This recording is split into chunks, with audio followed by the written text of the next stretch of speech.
요리 초보자도 봄나는 요리사로 만든다.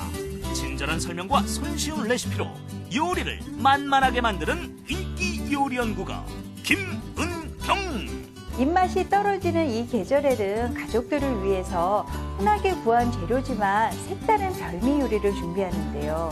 우리 카레를 가지고 해물 우동도 만들고요. 또 팽이하고 또 버섯을 들어가서 새콤매콤하게 팽이 버섯 김치도 준비하고 있습니다.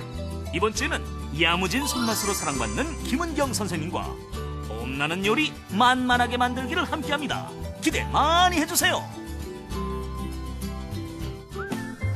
네, 안녕하세요. 최고의 요리 비결의 박성입니다. 이번 한 주 요리에 자신 없는 분들에게 자신감을 불어넣을 수 있는 요리 비법을 준비했는데요.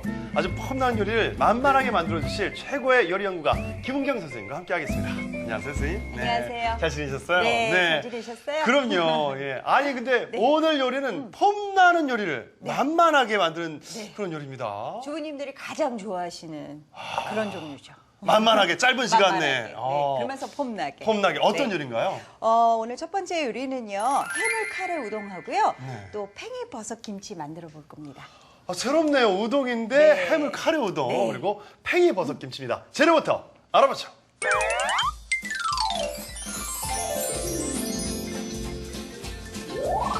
새우와 모시조개로 끓인 진한 카레 국물에 탱글탱글한 면발과 아삭한 채소를 넣은 향긋한 해물 카레 우동과 쫄깃한 팽이버섯과 아삭한 파프리카를 매콤새콤하게 무침 팽이 버섯 김치.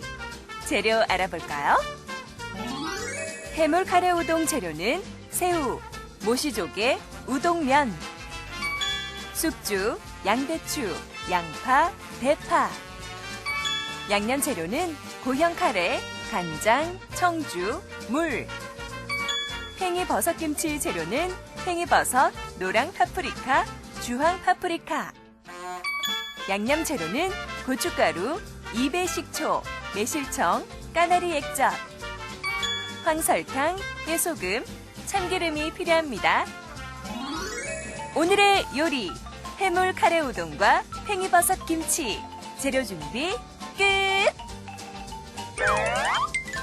자, 해물 카레 우동입니다. 네. 먼저 육수부터 내야 되죠, 선생님? 네, 육수부터 내야 되는데요. 네. 지금 살짝 물을 조금 데워놨어요. 네. 다시 한번 좀 켜볼게요. 켜보고 조개하고 새우를 육수를 내줄 거예요. 한꺼번에 내줄 건데 네. 조개는 오늘은 모시조개를 준비했고요. 사실 이제 국물을 내기 위해서 사용하는 거니까 모시나 뭐 바지락 같은 거 넣어주시면 되고 네. 새우는 좀 큼직큼직하게 중화새우를 준비했어요. 네. 준비해서 좀 지저분한 거는 좀 가위로 이렇게 잘라주시면 되고요. 그리고 등에 이제 내장도 깔끔하게 제거해 주시면 좋은데, 이 새우를 가지고요. 네. 껍질째, 그리고 이제 머리도 익게 국물을 같이 내줄 거예요. 그래야지 맛이 더 풍부하니까. 그렇죠. 그런데 나중에 드실 때 좀 편하게 드실 수 있게 요렇게 아하. 칼등을 이런 식으로 해서 살짝 완전히 자르지는 마시고요. 껍질하고 살하고 약간 칼집을 넣어준다는 생각이 되게 이렇게 잘라주세요. 네. 이렇게 해놔야 먹는 분들도 편하고 모양도. 그렇죠. 네, 그렇죠. 네. 그리고 이제 새우를 드실 때 살만 발라서 드시는데 그거보다는 껍질도 같이 드시는 게 좋거든요. 그렇습니다. 예, 그래서 네. 이렇게 신선한 새우 같은 경우에는 그대로 통으로 쓰시는 게 좋고요. 예. 근데 이거 뭐 머리를 이게 머리에서 맛이 많이 우러나온다면서요? 맛이 그렇죠. 그래서 뭐 서양 요리 같은 거 할 때 이 새우 머리만 가지고 떼어놔서 스프를 끓이는데 육수를 사용하기도 하고 그러거든요. 육수. 예. 네, 이렇게 해서 지금 약간 따뜻하게 데워진 그냥 물이에요. 맹물이고 새우 집어 넣어주시고요. 자, 조개도 그렇죠. 조개는 네. 이제 해감시켜서 해감이 된 거죠. 네, 네.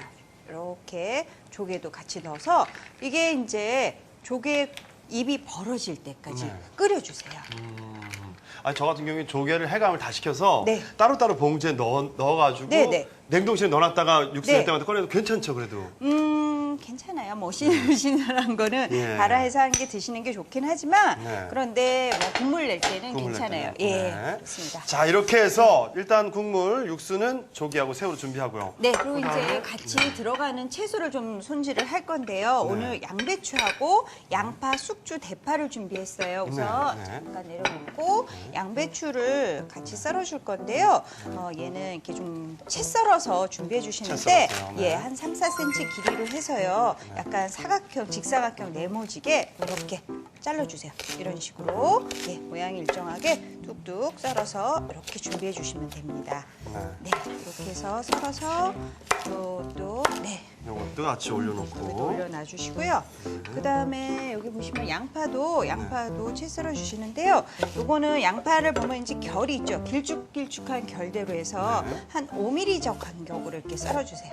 5mm 정도 간격으로. 너무 얇게 썰어 주시면 이게 끓여지면서 풀어져 버리거든요. 그렇죠. 그래서 좀 씹히는 아삭아삭 이 채소가 많이 들어갔으면 채소에 이렇게 씹히는 맛이 느껴져야지 음식이 맛있으니까 그렇죠. 이렇게 넣어 주시고요. 자, 그리고 이제 카레도 같이 넣어주는데 오늘 양배추랑 양배추랑 그다음에 양파 같은 경우에는 끓이면 단맛이 우러나잖아요. 그렇죠. 그러니까 카레의 매운맛과 이 채소의 단맛이 잘 어우러져서 훨씬 더 국물이 맛있어요. 아, 그렇습니까? 네. 저는 카레 우동은 좋아하는데 카레 우동 약간 일본에서 그렇죠, 많이 그렇죠. 팔던 제 스타일인가요, 이게? 예, 그래서 이렇게 해서 어슷하게 썰어서 준비해 주세요. 그러면서 오늘 모시족이랑 새우로 국물을 내잖아요. 네, 그러면서 이제 해물 맛의 시원한 맛이 그대로 같이 배어나는 그런 국물까지 남김없이 드실 수 있는 그런 그럼 요리가 맛있는 보시면 되고요. 우동이겠군요. 네, 그래서 여기 대파도 어슷하게 썰어서 준비해 주시면 되고요. 그다음에 숙주는 보시면 자, 숙주에 지저분한 것만 이렇게 떼내 주세요. 떼내 주시는데 약간 벌써 싹이 이렇게 난데서 지저분한 것만 살짝만 다 떼버리실 건 없고요. 그렇죠. 그다음에 약간 끝이 누랬거나 이런 것만 손질을 살짝 해주세요. 네. 그래서 손질을 해주시면 되는 거고요. 네. 그래서 여기다 담을게요. 요거는 담으셔서 보면 어느 정도 손질이 돼 있기 때문에 약간 이렇게 누래진 것만 떼내주세요. 숙주는 뭐 날거로도 먹으니까. 날고로도 네. 많이 드시죠. 그래서 두껍게 콩나물과 달리 콩나물은 생으로 먹으면 좀 비리잖아요. 그렇죠. 비린데 숙주는 그렇게 비리지 않으니까 생으로도 또 많이 드시죠. 그래서 이건 그냥 숨만 죽일 정도로. 숨만 죽일 정도로 맞습니다. 이렇게 해서 이제 담아서 네. 준비해 주시고요. 숙주까지 다 준비를 하고요. 그 사이에 보세요. 이제 국물이 바글바글 끓으면서 지금 불 좀 줄여야 되겠네요. 저거 그 육수 낼 때 한 몇 분 정도로 생각하면 한 될까요? 5분 정도만 끓여주시면 돼요. 5분 정도만 끓여주시면 되고요. 여기 작은 채 잠깐 주시고, 요거면 될 것 같아요. 주시고요. 투명한 볼 하나만 주시면 지금 새우하고 한번 건져 볼게요. 벌써 보세요. 조개가 입을 쫙 벌렸죠. 저희가 입을 벌렸어요. 네, 그래서 이렇게. 너무 오래 익히면 좀 그렇죠, 해물은. 그렇죠. 질겨지죠? 예, 질겨지고요. 그리고 요거는 이제 육수를 밑국물을 내주는 거고 이걸 건졌다가 나중에 다시 섞어줄 거예요. 계속 해물을 넣고 끓여주면 그러면은 이것이 질겨지니까. 질겨져서 살이 너무 단단해지니까 네. 이렇게 건져서 준비를 육수를 하고요. 넣고요. 네. 네. 그런 다음에 다시 불 좀 키우겠습니다. 네. 네. 하시고 만약에 네. 끓이다 보면 이제 조개를 해감을 시켰는데 해감이 잘 안 되는 경우가 있죠. 네, 그렇게 네, 되면 네. 이제 이렇게 뻘 같은 거, 모래 같은 게 나오는데 네. 그럴 때 이제 고운 체에다가 걸러주시거나 잠깐 내려놓으면 그게 가라앉아요. 그러면 네. 밝은 국물만 이렇게